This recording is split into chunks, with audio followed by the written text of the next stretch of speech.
So when we're recording this, it's the last couple weeks of 2025. By the time you're hearing this, it might be early 2026.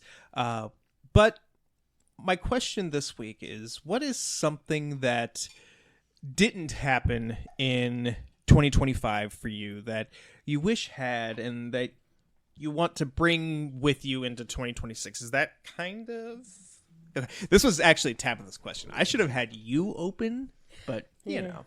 That's not my job. It's valid. We just work here. But we'll start with you. So I have kind of promised myself that in 2026, I am going to try to, for the most part, avoid social media. And I wish I had done so in 2025. I think my brain would be in a lot better place, given the state of the world, if I had not stuck my head in the ground, but been influenced a lot less from things. Lydia. I am going to say telling people no and, actually working with the people that want to help me as much as I want to help them, and not taking so much time for people that, blow me off. Mm-hmm. Mm-hmm. Yeah. Love boundaries. I think for me, we're kind of being serious here. I don't like this. I promise we're not going to be the rest of the show. Maybe we will. It's the end of the year. Yeah. But I wish that I hadn't been in my head as much as I am. I would like to say that I won't be doing that in 2026, but I've been in my head every year since 1985. So we'll see. I will probably still be overthinking everything. Matt. Overthinking about overthinking. Mm-hmm. Yeah. I made a concerted effort in the last part of the year to get up early prior to work and continue editing the novel that I had written. I did not get nearly as far as I had hoped. I did not make it all the way through. I'm not on to the next round of working on it. But I made an effort, and I really wanted to be all the way through and completed a first round of edits, if you will, on this by the end of this year. Not going to happen. But I am going to continue to get up early, continue to work on it, because this is going to sound really serious and really hokey. But I really, truly believe in the story that I've written, and I feel like it deserves to be out in the world, and it's going to take a lot of time and a lot of effort on my part to make that happen. But I really want to make that my a large focus for 2026. I can't even say anything weird to kind of close out this cold open, because again, we were so serious. Yeah, we usually have a joke we can kind of play this off with, but yeah, but I got nothing. So I mean, at the end of the day, we all made it through 2025. we did. True. Again, It was touch and go. Okay, so far we still have 13 days. that feels like a bad omen. Yep. Just gonna leave that there. But we've all made it through so far 2025, and I hope we all make it through 2026. I'm going to make it to and through my next birthday, guys. Woohoo! Got this. So we are going to make it through all of 2026. Oh, my birthday's the end of this year. So. Oh, you meant not your next birthday. My upcoming. Your birthday. upcoming Yeah. birthday. So we all just have to make it 13 days. I think we can make that happen. Mitch, the next time, we won't be at work together because we're off. But if you hear me say that I'm going to defenestrate myself from my office, remind me that I have to make it till Lydia's birthday. Yeah, will do. Okay. I'll I'm pretty sure there's like maybe one person who, well, you're not even going to be working, right? Yeah. So, Matt, good luck. We only have a 1-story house, so It's true. You might sprain something. That's about all you're gonna get from that. That'll just piss me off. Not worth it. Not worth the hospital visit. Or the hospital bill. Definitely not that part.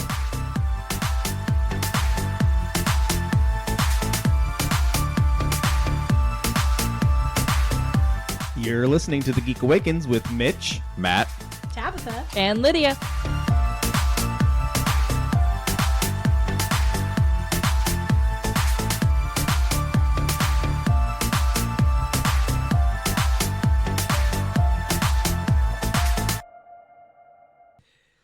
All right, so this is our year-end episode. Before we get to things that we loved and maybe didn't love about 2025, first let's open up the poll list. What's on our poll list this week? And we just have 2 books to talk about this week. The first one is Barbaric, The Long Death, #1. It's out now from Vault, written by Michael Moreci with art by Nathan Gooden. Owen, Soren, and Axe are on a mission to discover the secrets behind Owen's curse. Too bad they're relying on the help of Toro, who's lost his memories of said curse. Speaking of losing memories, Barbaric is one of those series that, like, every time we get a new #1 and reread it, I'm like, I should have gone back and reread some of the others. Because about the first half of the first issue, I'm like, okay, wait, who are you again? Wait, what? Huh? Yeah. I loved how this issue opened up, because it opened up completely like out of left field.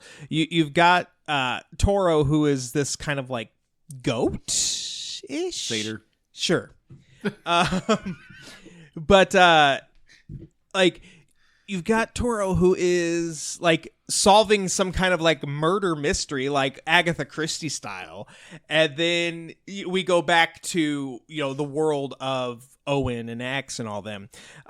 There was an unfortunate panel of Toro excited. Thankfully, we didn't see everything, but yeah.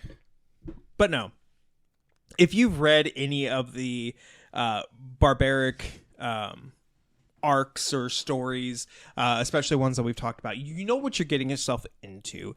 And this is still like, it's so much fun, it's wild, it's out there. Axe is still my spirit animal.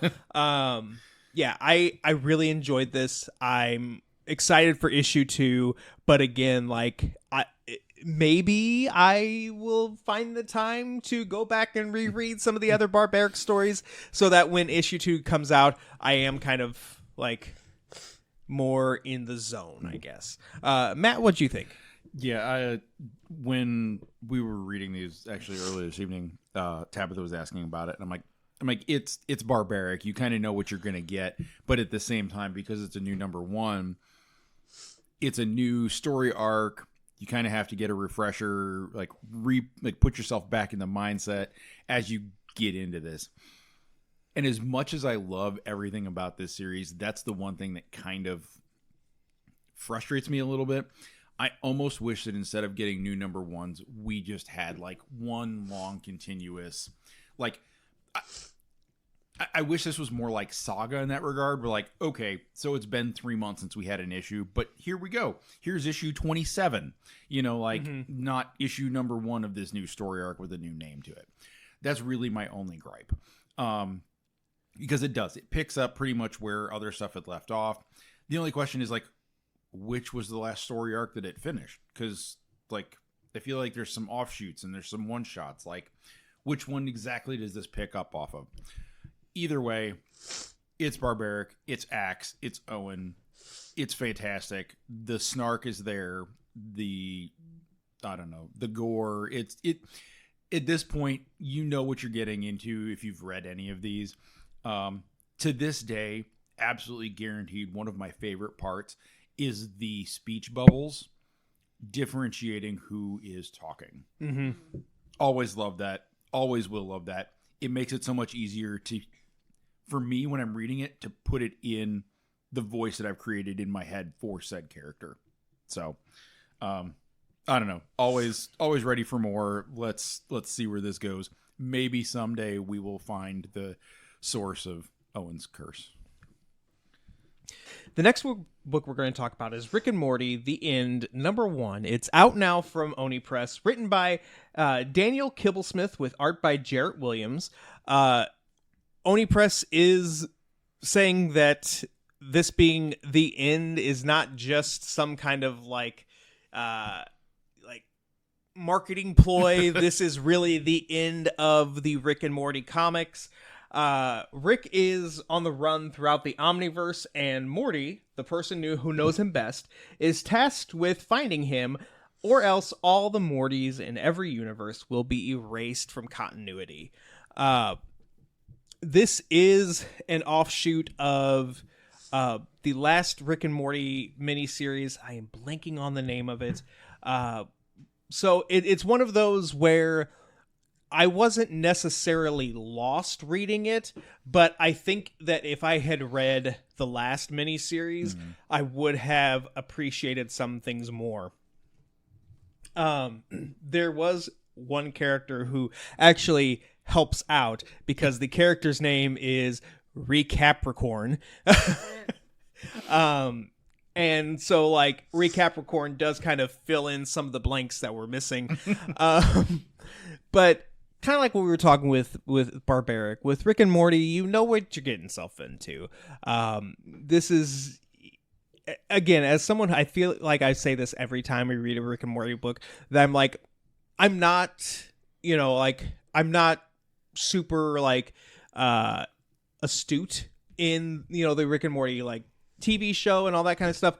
But these books are still a lot of fun, and I'm interested to see where this goes, and especially if this is the end of the Oni Press Rick and Morty comics, I'm excited to see how it and everything ends.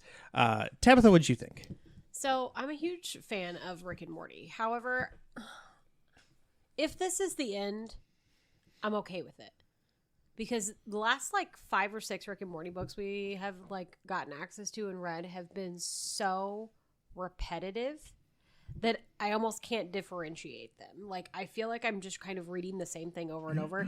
And I know some of that is just, the structure of the, they go on an adventure, Rick does something stupid, Morty has to save him, Rick picks on Morty. Some of it's just that. But, they are getting... I just feel like I'm trapped in some kind of cycle, which maybe is the point because you're supposed to be trapped in the cycle of Rick and Morty. I don't know, but I kind of stopped having a good time with these a while back, and I'm still reading them, but I'm not enjoying myself. So if this is the end, I guess so be it. Matt, what about you? I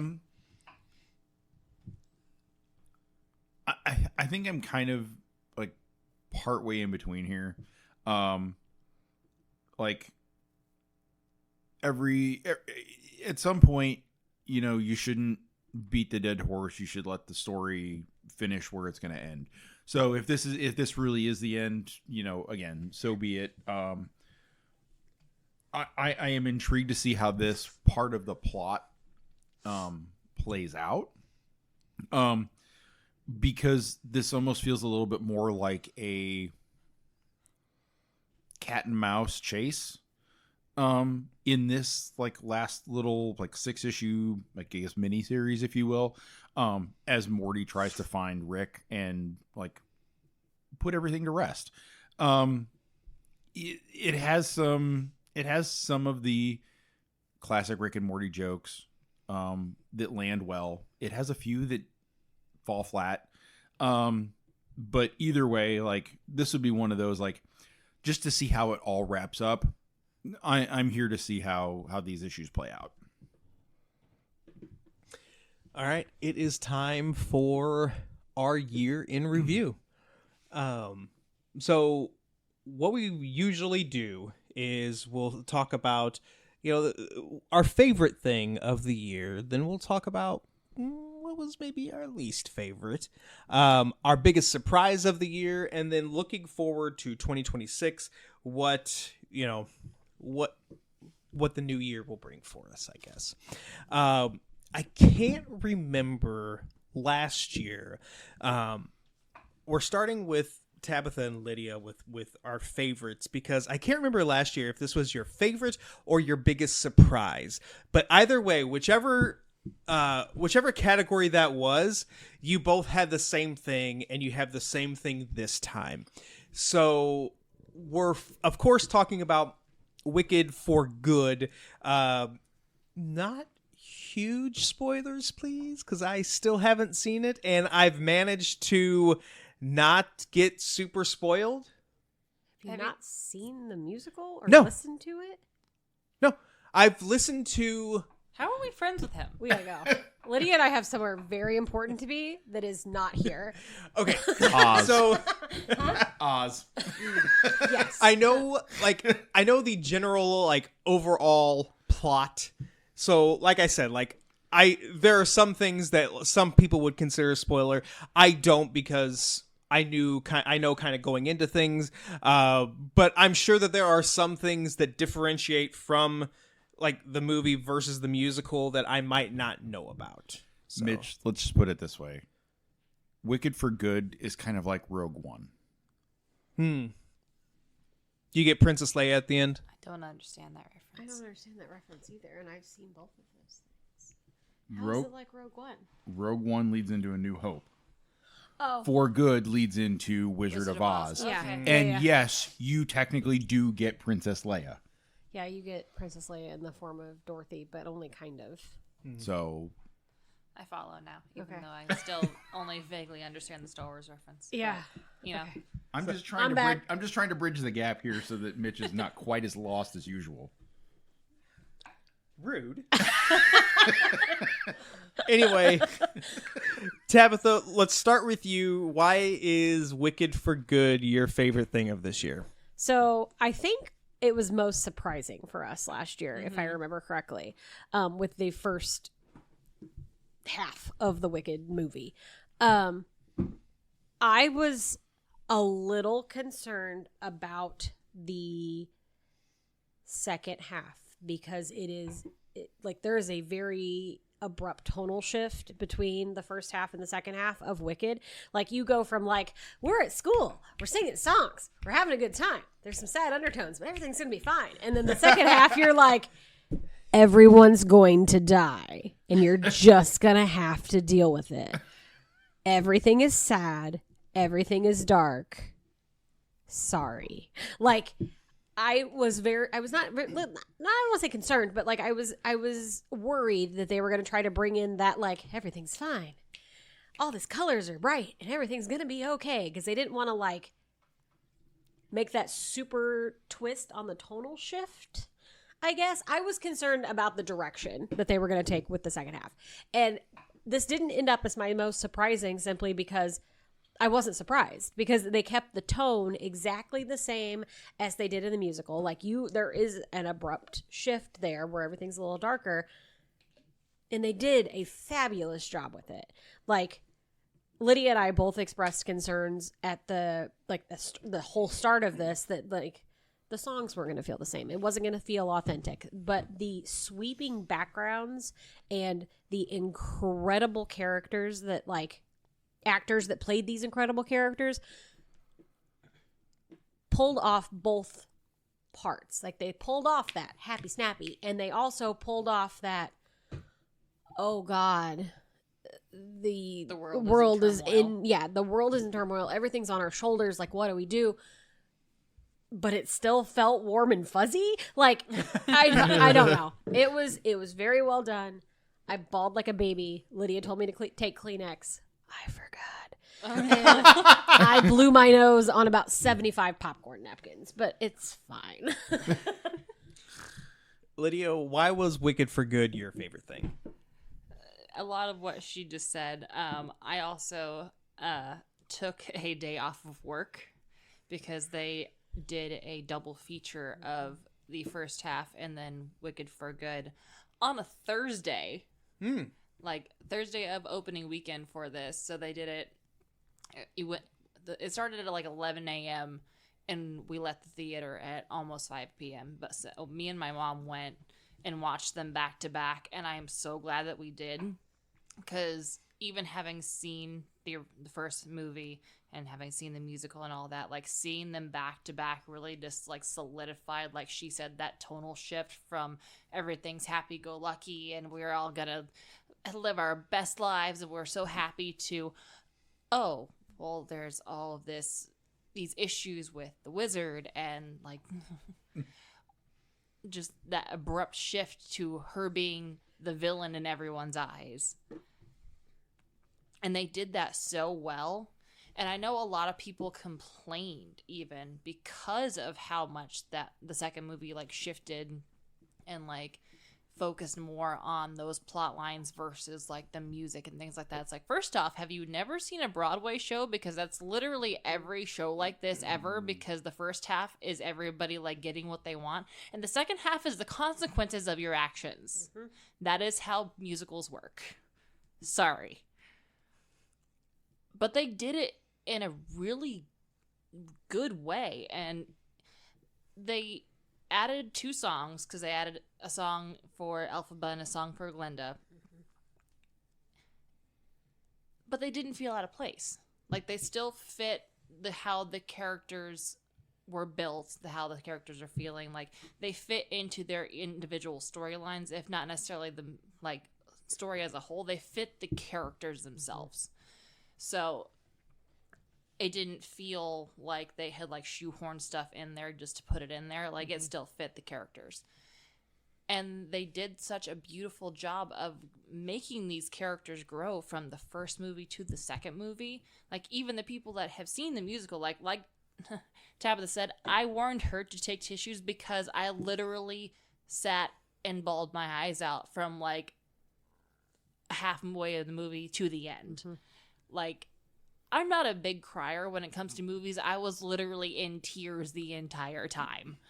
Like, they did such a good job with this, and I'm even more glad that I got to, like, go and do that back-to-back and with my mom on top of it. So, like, just the movie as a whole plus the memory of getting to do that with her. So nice. My favorite should come as no surprise because we've talked about it ad nauseum, but Superman. I don't, because we took quite a few months off, so I don't know if I've shared this story on the podcast or not. But with Superman, so like Amazon had this thing where like you could see the movie like before it came out on like a Tuesday, and I had like randomly gotten Amazon Prime again because Amazon was like, hi, you want a free month of Amazon Prime? And I was like, free? Sure.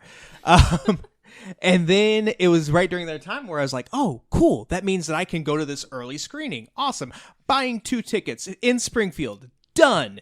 And then I remembered that day I had to be in Chicago for a work thing. So I was like, crap. So thankfully I was able to get refunded. No problem. So then I'm like, okay, well maybe I'll buy a ticket for Chicago. It'll be fine.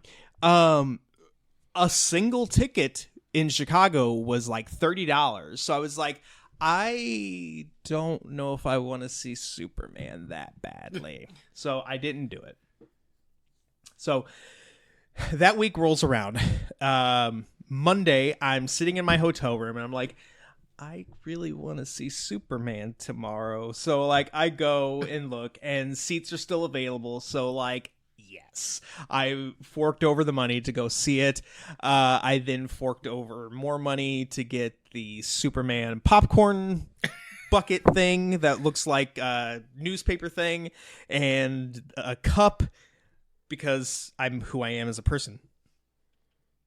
But the movie itself was just, it was so full of light and hope. I had a dumb grin on my face throughout like 95% of the movie. David Cornsweet was phenomenal. Was phenomenal as both Clark and Superman. You know, there are iterations of Superman where he is hokey, and that is the kind of Superman that we got, and I was so here for it. You know, I'm not one of those types of people that it's like, you know, like it has to either be the Snyderverse or the Gunverse. You know, there were good things about Henry Cavill's Superman, but Cornsweet's Superman is very different, and that's not a bad thing. It's fine. One day, many years from now, Lydia and I are going to be 500 miles apart, and someone's going to say Cornsweet, and we're going to look at each other across the distance. And then we're going to text each other and be like, yep. Heard it too. Anyway. But yeah, David was great as Superman. Rachel Brosnahan, like, you could not have found somebody better to play Lois Lane than Rachel Brosnahan. I can go down the list of all the actors in this movie who did a phenomenal job and like just brought, you know, this American worldwide classic to the big screen.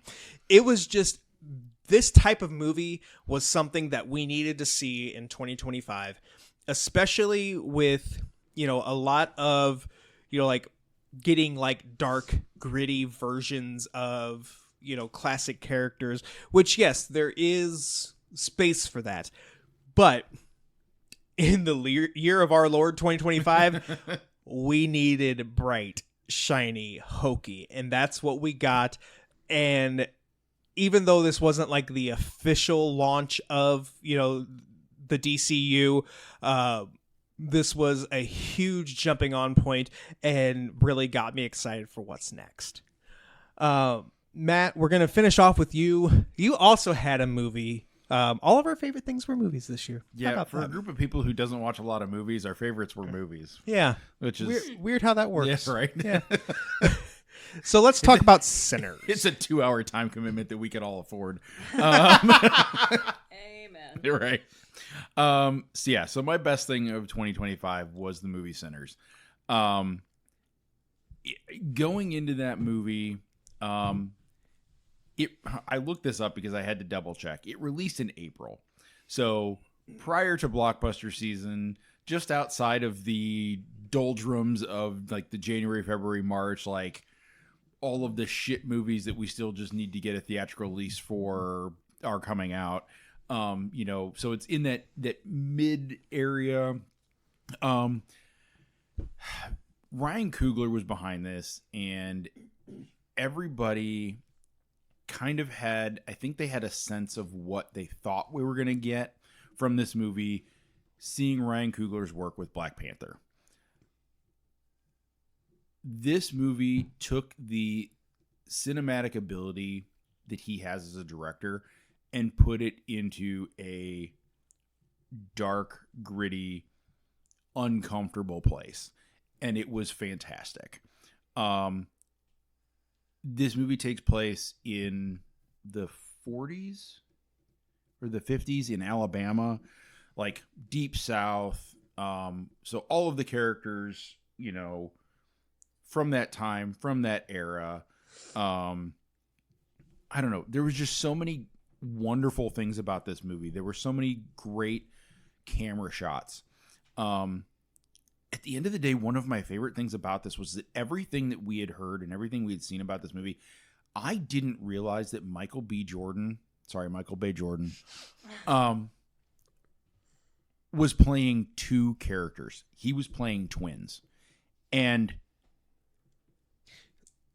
wait, I thought Michael A. Jordan was Michael A. Jordan and Michael B. Jordan. Oh, we have to do that tonight too, don't we? Uh-oh. Yeah. I feel like it's going to be a very short. So he was playing twins, and seeing the scenes where he was playing that character against himself was incredible. He did a great job. There was differentiation between the twins that he was playing. And visually, you really honestly couldn't tell that one had been filmed and the other had been filmed, and they were superimposed on top of each other in the medium, which was incredible, because even as far as CGI has come, there are still gaps. There are still moments where you're like, ooh, that was kind of rough. Like, that didn't happen. The other thing for me is that when it comes to supernatural characters, one of my favorites is vampires. The tropes are all there. A lot of the tropes got played and twisted with his story, and I really enjoyed that. This was just probably one of probably my favorite movie of the year, if not the last couple of years. So now we're going to the not so great things about 2025. How much time you guys got? But Matt, I'm going to kind of piggyback off of something that you had said. The amount of movies that I did not see in 2025 is probably my least favorite thing. Sinners, that's one of those movies that in a normal year I probably wouldn't have seen anyway, but that's one of those movies that like I was interested in but never saw. I didn't get around to seeing Fantastic Four. I still, as of this recording, haven't seen Wicked. Like there are so many movies that I'm like, yes, I'm excited to see it, and then I just don't. For any myriad of reasons. Yeah, I'm taking a week off from work. Maybe I will spend a day and not leave my bed and just have my laptop and watch all those movies. I don't know. We'll see. But yeah, like we joke about how terrible I am at watching movies, but like this year specifically was not great for me. Speaking of 2025 being not great, Tabitha. Guys. The whole thing. The whole thing. It's been a rough year. As we talked about in the beginning of the episode, like one of my commitments to myself for my own mental health is to kind of figure out a way to stay mostly off of social media in 2026. That is what I did not like about 2026. Like 25. Whatever. I don't even know what year it is anymore. This year has felt like half a second in 27 years all at the same time. I think we can all collectively agree that like the political climate and the like humanitarian crisis across not only the United States but the globe is like very sad right now. There's a lot of sad out there, and there's a lot of intolerance, and I think 2025 turned back the clocks in a lot of ways for a lot of reasons in regard to a lot of things, and I am hopeful for a better 2026.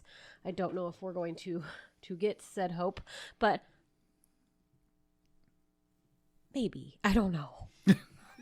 But either way, I'm not going to be staring at it all day online anymore. So 2025, eat shit and die. In 13 days it will. Hurry up. Lydia, I'm kind of scared to go to you next because so to kind of preface, before we do these episodes every year, I try to find out, like I ask you guys like what they are, not to not be surprised, but I just this is the one episode of the year that I try to actively do some decent segues. But I have literally no idea because as of like, I don't know, 2 hours ago, you didn't have any idea. So what's your least favorite thing?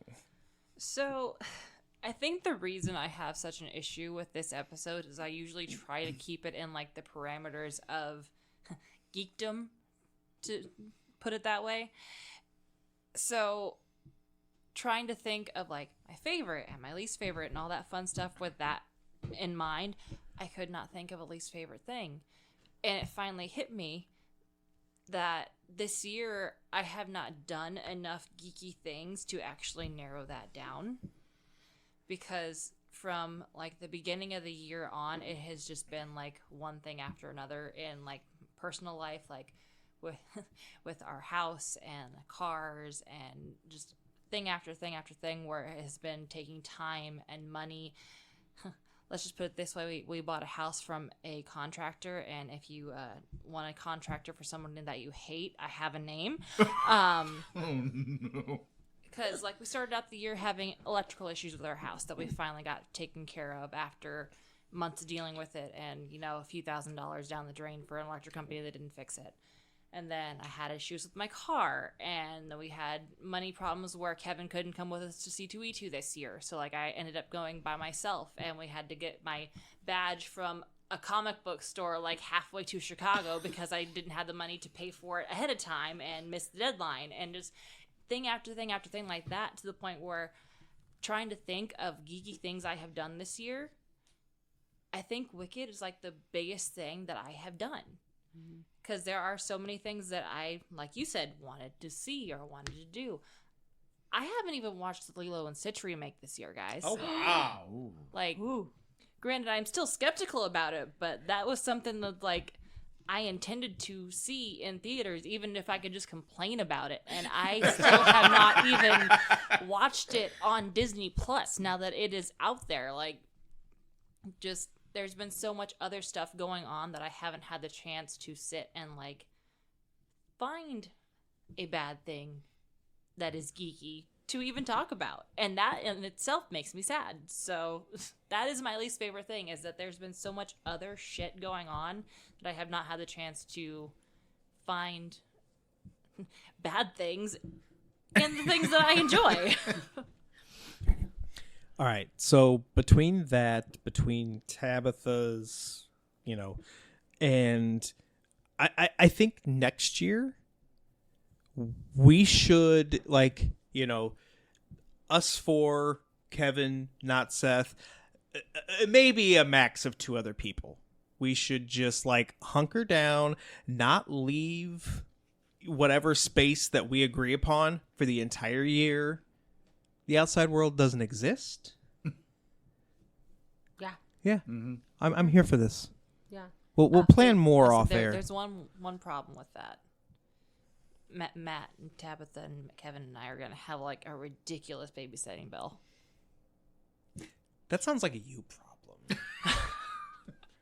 But Yeah, that also sounds like not a me problem. Okay, so me, Kevin, and Matt will have a ridiculous babysitting bill. My dog boarding fees are going to be off the chain. There you go. fine. There are some things to work out, but I'm on to something. Maybe we just dig a giant underground silo in your backyard, and then we just, or actually Lydia's backyard makes way more sense. Yeah. And then we all just collectively live in there, and we get, like, a level for the children. There we go.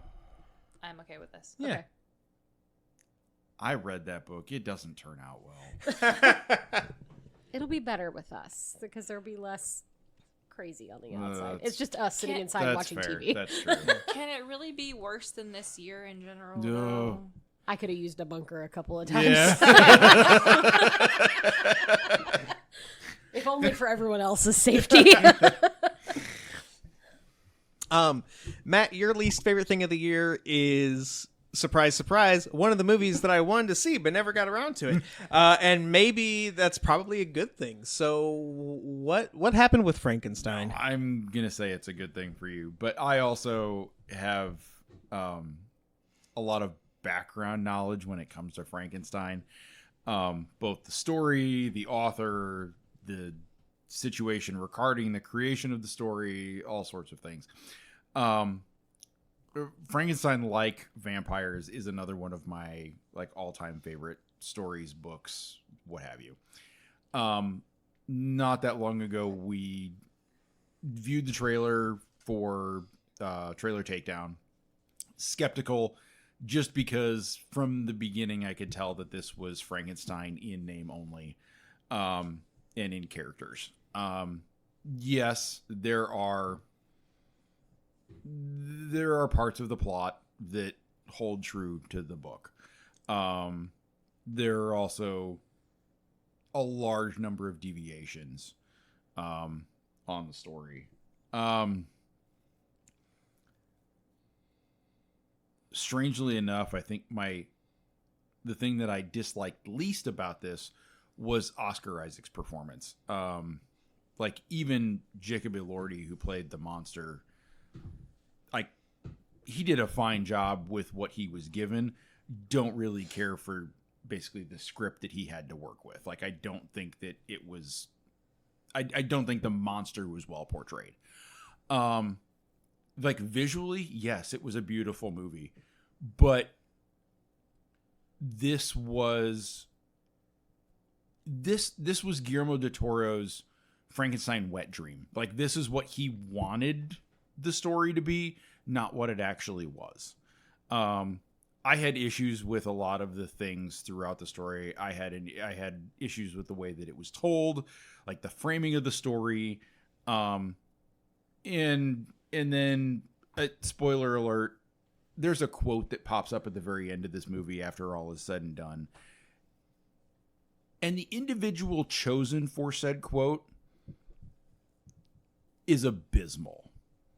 Like, this is a story written by Mary Shelley, who arguably created the science fiction genre. She did. And they quoted a guy that she had relational issues with at the end of the movie. Bullshit. Like, just, of all the people to quote him, it just... feels like a slap in the face. Yeah, truly. it was an extra needle under the fingernails to an already uncomfortable, disjointed, disliked story. Total aside, when you said nail under the fingernails, Lydia and I both squirmed. Please don't ever say that again. That made me uncomfy. And that's how uncomfortable it was to watch that man's name pop up on the screen when he was literally the antithesis of the reason that she created it. The man that they quoted, he doesn't even deserve to be named.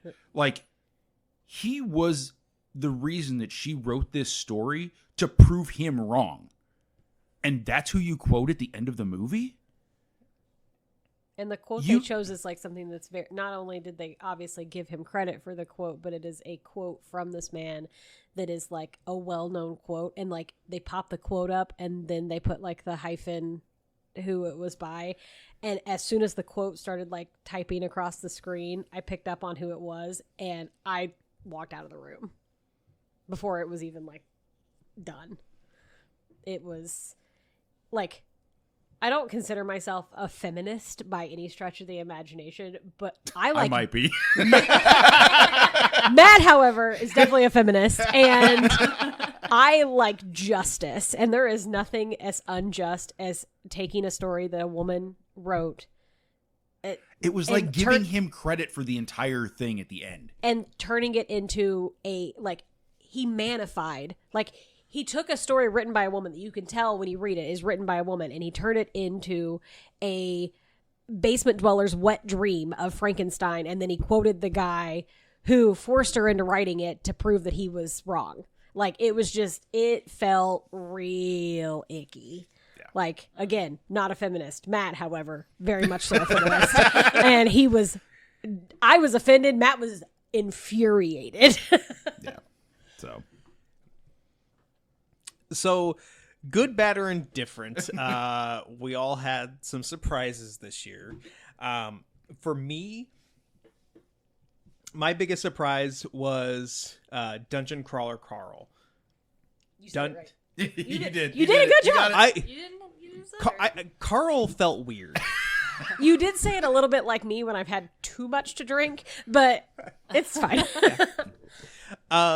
But yeah, so like this year started with me not even knowing what this series was, never even hearing of this series.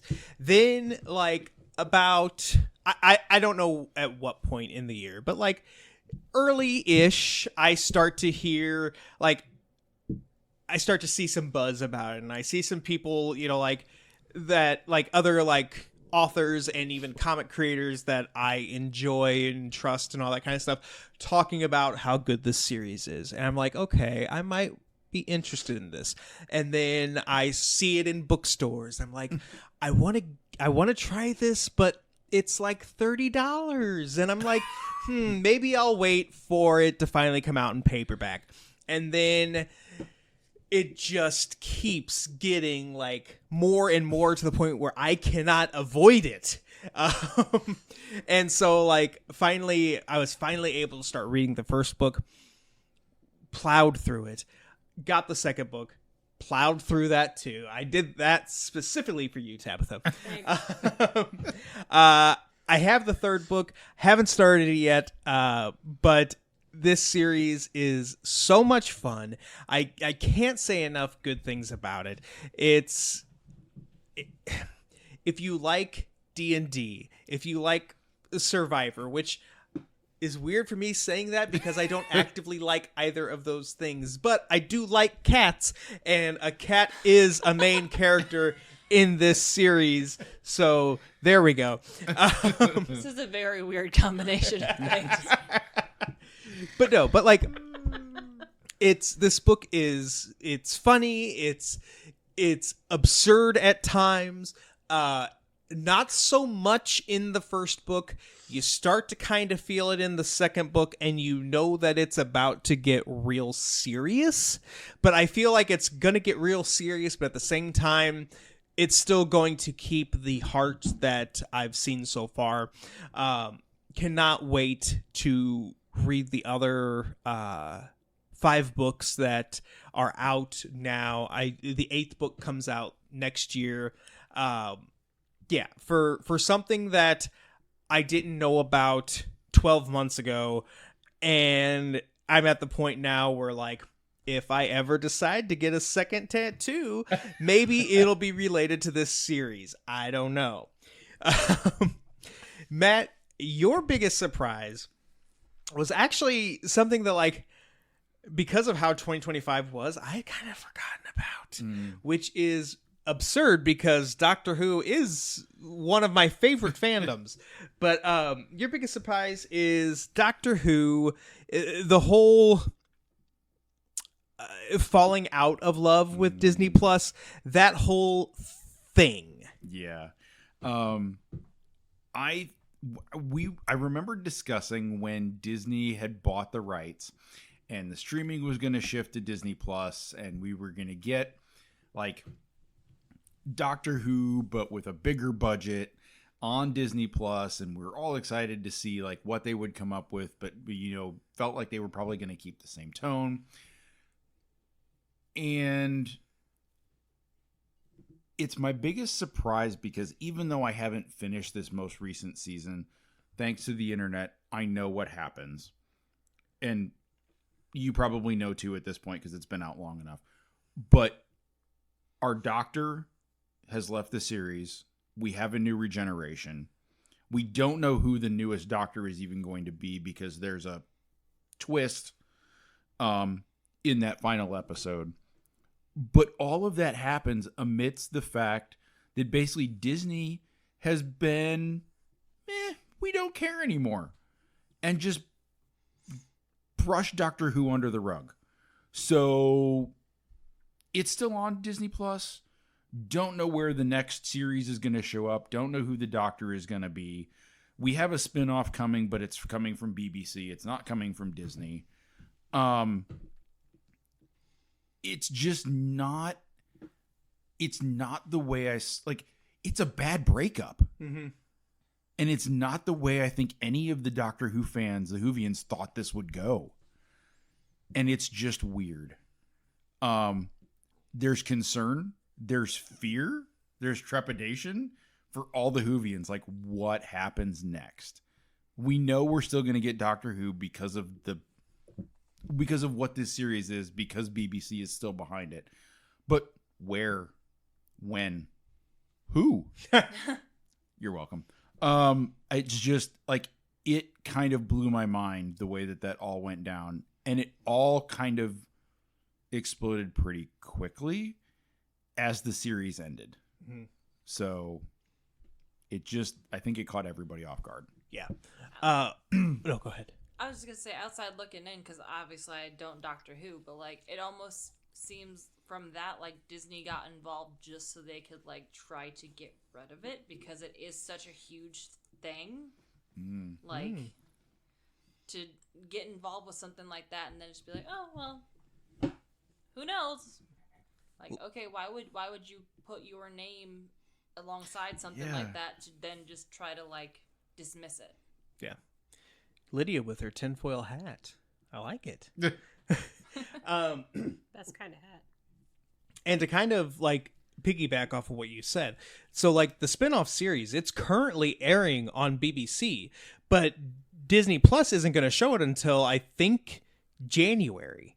So it's like, like I am going out of my way to avoid any kind of spoilers or anything, but like anybody who, like really wants to, they can already be watching it. So like Disney Plus is kind of like shooting themselves in the foot even more by not airing this at the same time as BBC.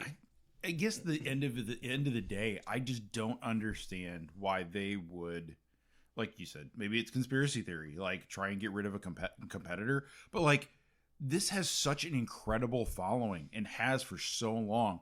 You're gonna buy into it. Why just to disregard the whole thing? It just doesn't make any sense. Lydia, your biggest surprise was that you actually got caught up on a different kind of fandom. Yeah. So, odd as it may be, but I am odd in and of myself, so it's fair. One of my favorite TV series over the past few years has become the Hannibal TV series. The funny part about that was I had never watched any of the like Hannibal movies up until that point, so that was literally the only frame of reference that I had. This year we actually sat down, one of the few things I got to do, and like watched Silence of the Lambs and Hannibal and Red Dragon. I think there's still two that I haven't watched yet, like Hannibal Rising and Manhunter. Didn't get to watch those yet. But like the three main Anthony Hopkins Hannibal movies we actually sat down and watched. And the reason I said it's my biggest surprise is because while I highly appreciate the movies in and of themselves, and like the fact that he basically coined this character because he was the first one to play him on screen, I didn't enjoy them as much as I thought I would with how much I liked the series. Like, I highly appreciate the fact that they are basically the stepping stone for what created the series. But some of the portrayals of the characters just felt almost cringy. I'm not gonna lie. I do appreciate the fact that Gary Oldman is in the first one, even though you cannot recognize him in the slightest if you didn't know it was him. But sitting down and actually watching these as one of those series that, like, as a horror buff, I feel like is kind of one that you should have seen at some point. Having the series be one of my favorite shows now, it almost felt like a disconnect because they're so vastly different while being revolved around the same characters. And I wish that I could say that I enjoyed them more, and I am glad that I watched them because now I can, say that I have seen them. But, Yeah, I'm actually surprised that I didn't enjoy them as much as I would have liked to in comparison to watching Hugh Dancy and Mads Mikkelsen play those characters. Tabitha, your biggest surprise is a book by an author that I had to ask you what their name was like 3 times. So let's talk about Atmosphere by Taylor Jenkins Reid. That's correct. So Taylor Jenkins Reid has written now 3 of my all-time favorite books. And the reason that Atmosphere is on this list as my most surprising is I did not anticipate liking this book as much or more than I have liked the other 2 books that I have read from this author and have been obsessed with.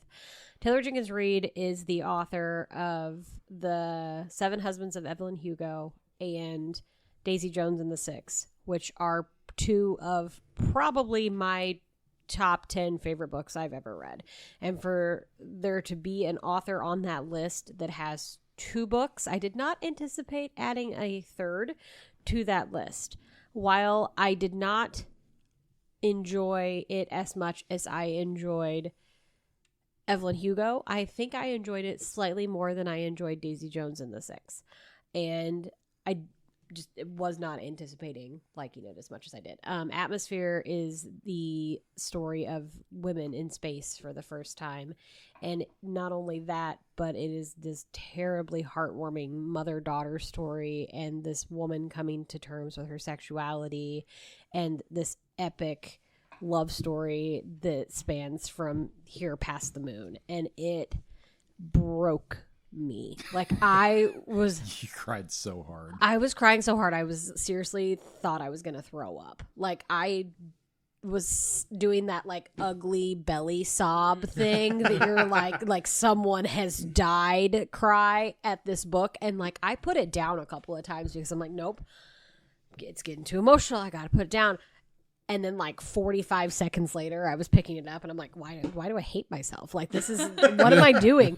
And I read it in like a sitting and a half. Yeah. And I have now passed that book on to so many people. I'm like, please read this.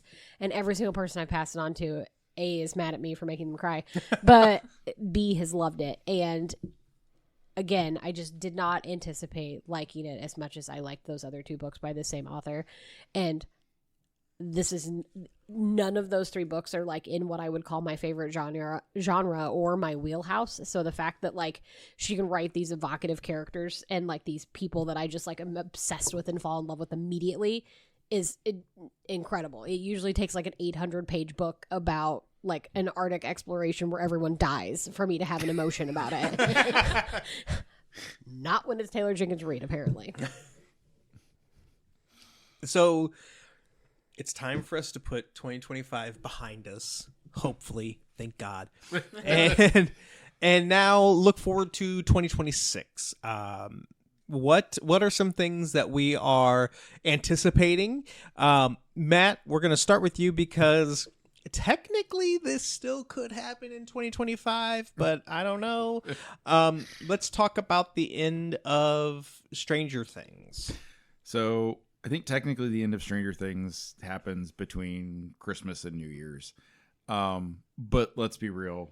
We're not good at watching TV. So it'll be 2026 before we finally get to watch those final episodes. Not to mention that they're like an hour and a half, 2 hours each. So like a full-blown movie for every episode in like the last half of the season. Oddly enough, it's one of the things I'm looking forward to because there are too many TV series that, as long as I can remember, have gone on too long. They milk it. It's all about the money. And granted, yes, some of Stranger Things is still about the money, but it's more about just the marketability. And let's just keep going. Let's do this as long as we possibly can, even if the story is shit. The Duffer Brothers told us at the very beginning that this was 5 seasons. We are at the end. We know that this is the culmination of the entire series. We know that as creatives, they have had the final scene for this plotted out at some point, probably since pretty close to the beginning of season 1. Whether it devastates us, whether it kills us, whether we all end up in absolute gut-wrenching tears, I don't know. Are we going to be some of the online theories, you know, at this point already make me mad because it's like the whole dream sequence thing. Hopefully they're smart enough not to do that, but like there is a finite end to this, and for us it will be the beginning of next year at some point when we get to finishing this. And as much as I don't want it to end, I'm ready to see how they pull all the purse strings together to bring us a conclusion to this story for these characters that over the last 8 years or whatever that we've grown to root for, cheer for, fall in love with. So, good, bad, or otherwise, we're getting the end of Stranger. We will see the end of Stranger Things after the new year. Tabitha, your biggest surprise was the third of a book. Your thing that you're looking forward to for 2026 is also a book 3. Talk about Vicious. So, speaking of being destroyed, right? So V.E. Schwab is arguably one of my favorite authors and favorite humans that has ever existed. Her book Vicious, kind of changed how I read fantasy. It's a science fiction superhero story at its core, and then there's Vengeful, which is the second book in this series, and then next up is going to be Victorious, which is going to be the third. We have had quite the gap between the two. Vengeful, for example, came out in 2018. Vicious came out in 2013. So there's been a gap between all of these books. I read pretty prolifically. Like, I think I've read like 112 books this year or something like that. I barely read 112 pages. Same. Lies. You just told us you read Dungeon Crawler Carl, which is super long. But I can remember every single thing that happened in these books because they're so, like, I don't want to say memorable, but like they're so, like they're definitive. Yes, and they stay with you. And I've read Vicious and Vengeful multiple times at this point, and now we're finally getting that third and final book in this series, and I'm so excited. There's gonna be a battle between former best friends. Yeah, former best friends who accidentally kind of sort of became superheroes. But the way that Victoria Schwab writes these books is like the two superheroes that are warring are basically the two sides of her personality. Like, she's got like a sweet, like, nurturing, helpful side, and then she's got this side of her that's like chaos. Yeah, chaos and destruction, danger, and I hate everybody. Absolutely everyone. And like, it's a very relatable story for me. And I'm very excited to see what happens when those two things finally come to a head and come to a battle. And I feel like it's going to be like reading my inner turmoil on the page. So it's going to destroy me, and I'm going to have a great time. Side note, can I borrow these books? Yeah. Absolutely. Oh, absolutely. I will honestly buy you your own copies for your birthday and be like, Lenny, like, it is one of my favorite things to gift people, because I honestly think they're straight up life-changing books. And like, so every time you read them, you get something different out of them. And like I said, you've got these two opposite people who are best friends, and they are so different, but they are so so similar.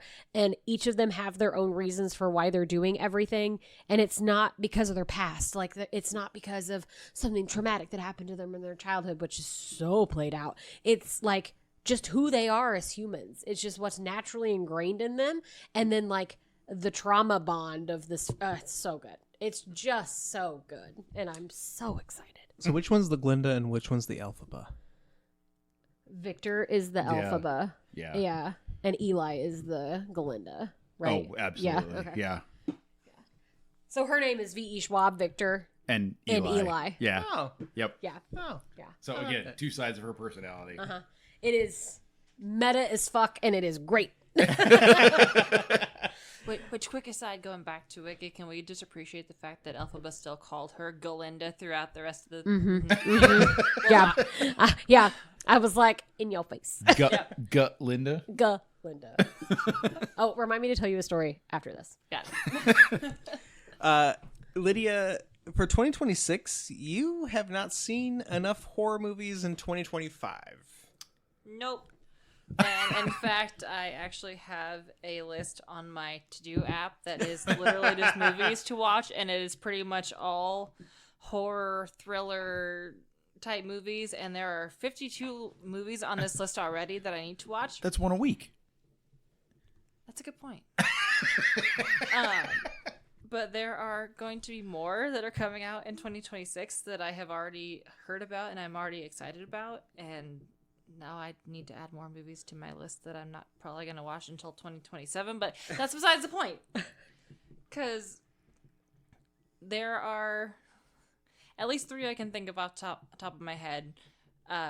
One that a YouTuber is making, which I'm not going to get into because I want to keep that for another episode because I actually want to like dive into that whole storyline. There is a sequel to a movie that we actually watched this year called Ready or Not. That was about this woman that married into a family, and their whole thing was like they played a game with the new family member to see if they like survived. And yeah, that was a whole thing. So there's a sequel to that coming out. There's also a horror Pinocchio that is coming out that is in like, I hate saying this, it's in the Pooniverse because that's what they have decided to call this. Don't like that. With the whole like Blood and Honey Winnie the Pooh horror movie that came out. But That name is really shitty. it is. I hate it so much. Thank you. But no, so it's apparently in the same like universe as that, but it is Pinocchio Unstrung that has Robert Englund as the voice of Jiminy Cricket. Oh. I am going to absolutely hate it and probably absolutely love it at the same time because it's going to be super cringy just like the Winnie the Pooh ones were. But how can you not like slightly enjoy a movie that has Robert Englund attached if you are any kind of a horror buff?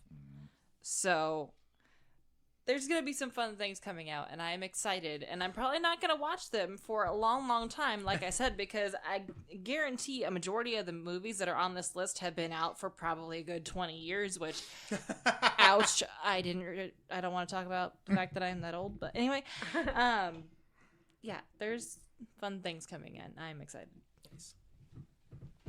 Thing I'm most excited about is the fact that Christopher Eccleston will be at C2E2 this year. He is my doctor. Depending on the day, Peter Capaldi like gives Christopher Eccleston a run for his money. But gun to my head, Christopher Eccleston is my doctor. Excellent. And and he has only within the last few years started doing cons and kind of, you know, truly embracing the Whovian fandom. His relationship with the show notwithstanding, you know, he does, you know, he has embraced the fans, which is awesome.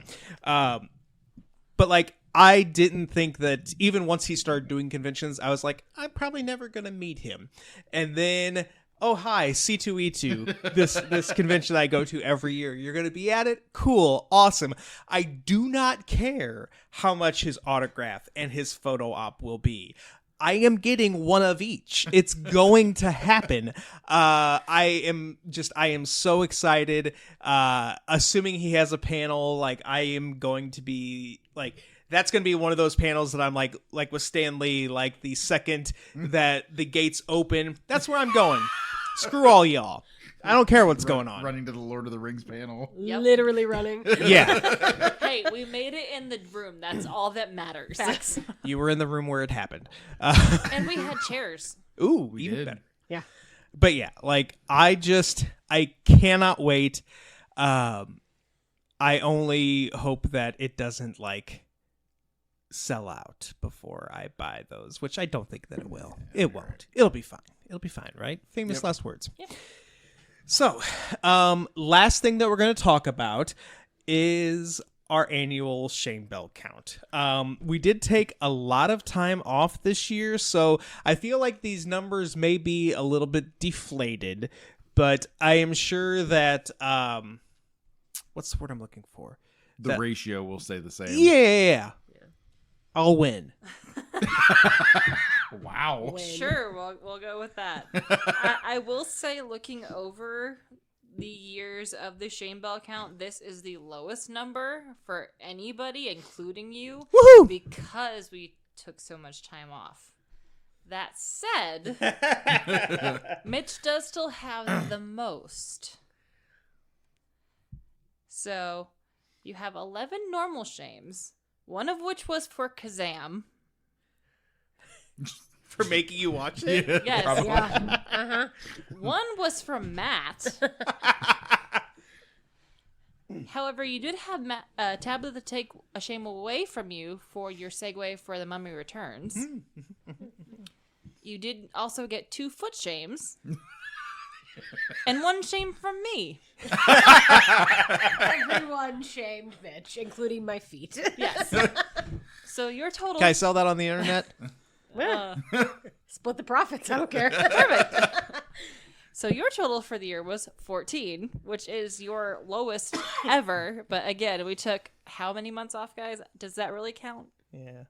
And that includes the 2 that I got tonight, right? Yes. Okay. Yep. The next lowest, as usual, is Matt. However, surprisingly, you only have 2 for this entire year, which I feel like is also your lowest. Yeah, that seems low. I got to step up my game next year. Tabitha has none, which Par for is the course. par for the course. I think the most you have ever had is 2. Yeah. I think one time I handed Lydia the bell and It's was rigged. like, I deserve that. Yeah. And then I have -2.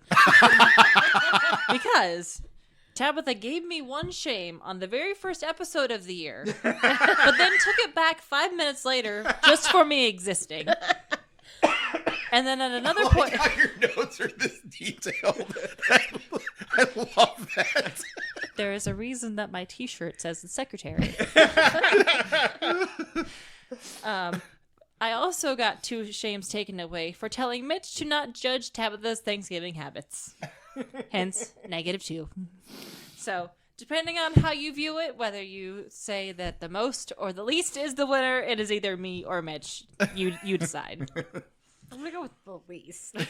As the owner of this house, also known as the shame bell. I think that it's the listeners who win. What? On that note, as always, this is a fun time of year. Hopefully we'll do more of these next year and not take 7 months off or however many we took. Or maybe we will, because once we get to our age, it's oh, hey, we're busy and we have responsibilities. I'm determined to have less responsibilities in 2026. That Love it. sounds fantastic. Let's do this. All right. Well, on that note, I don't know. Ever say bye? I think. See Happy you next New Year. year. Bye, I think.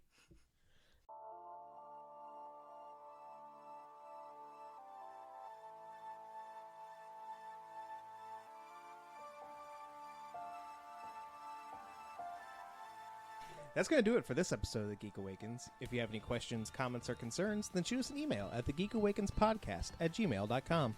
It would be a shame if you didn't follow us on Facebook and Instagram at The Geek Awakens Podcast or on Blue Sky at The Geek Awakens. Music provided and created by E. Cannon Beats. Logo created and designed by Shay McCain. That's it for this week. We're boldly gone.